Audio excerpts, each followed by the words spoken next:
Mga kapeso Pinoy, ano kaya kung gawin nating MP2 savings ang 13th month pay mo? Magkano kaya ito after 5 years?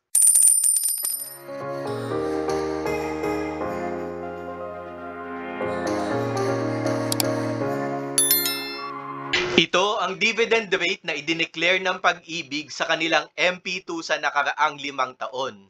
Noong 2020, nakapag-declare sila ng 6.12%. Noong 2022 naman, nakapag-declare sila ng 7.03%.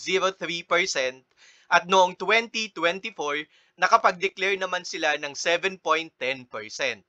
Gagamitin natin ang dividend rate na ito para makuha natin ang average rate nila sa loob ng 5 taon. Ang average rate na ito ang gagamitin natin sa ating computation ng Pag-ibig MP2 savings. Kung mas mataas sa 6.66% ang ide-declare nila, katulad noong 2022 hanggang 2024, aba, mas favorable para sa atin kasi mas malaki ang kikitain natin na dividend rate. Pero kung mas mababa sa 6.66%, mas mababa din ang kikitain natin sa ating Pag-ibig MP2 savings. Sabihin natin na ngayong December 2025, makakatanggap ka ng 10,000 pesos na 13th month pay. Ang dividend rate na gagamitin natin sa ating buong computation ay 6.66%. Pero mga kapeso, paiba-iba ang dividend rate na ginagamit ng Pag-ibig sa kanilang MP2. Dito lamang sa ating computation, gagamitin natin ay in uniform. Ibig sabihin mga kapeso, by November 2026, yung 10,000 pesos mo, kikita yan ng 6.66% or 666 pesos.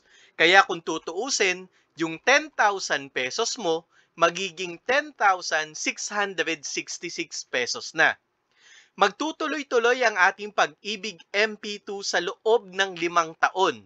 Ibig sabihin, kung nagsimula tayo ng December 2025, matatapos tayo ng November 2030. At by December 2030, pwede na nating ma-withdraw ang ating Pag-ibig MP2 savings.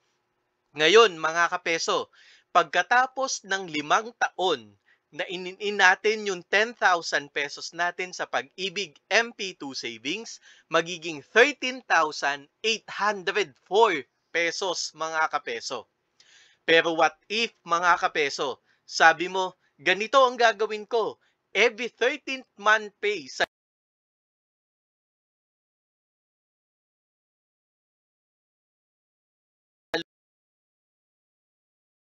sa ating Pag-ibig MP2 savings. Maglalagay tayo dito ng 10,000 pesos na monthly deposit. Sa 2027, ilalagay natin siya dito at tuloy-tuloy tayong maghuhulog ng 10,000 pesos. Tuloy-tuloy tayong maglalagay ng 10,000 pesos hanggang 2030 o 5 taon tayong naghuhulog sa ating Pag-ibig MP2 savings. Ang total na nahulog natin ay 50,000 pesos. Ang total money natin mga kapeso after 5 years magiging 60,922 pesos. Pero sabihin natin mga kapeso, 6.66% ang ginamit natin na computation. What if naging 7.10% palagi ang MP2 dividend rate natin? Pero mga kapeso, wag laging aasa ha, depende pa rin talaga sa Pag-ibig ang declaration ng dividend rate natin. Subukan natin mga kapeso, gawin natin itong 7.10%.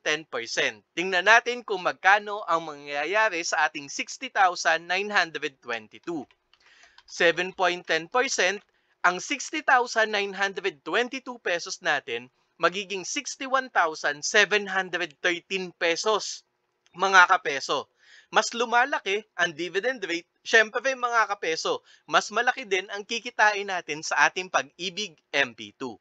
Sabihin naman natin na one time mo lang gagawin na maghuhulog ka ng MP2 savings ngayong December 2025. I-delete ko ito mga kapeso. Ibig sabihin daw yung 10,000 pesos na inuhulog mo ngayong December 2025, Pagdating ng December 2030, magiging 14,091 pesos mga kapeso. Ganyan kalaki ang maibibigay sa atin ng Pag-ibig MP2 Savings. Ano mga kapeso? Susubukan mo bang ilagay ang iyong 13th month pay sa Pag-ibig MP2 Savings? O sa ibang way or investment mo ilalagay ang iyong 13th month pay mga kapeso? I-share mo naman sa amin ang iyong magiging strategy para sa 13th month pay mo ngayong 2025.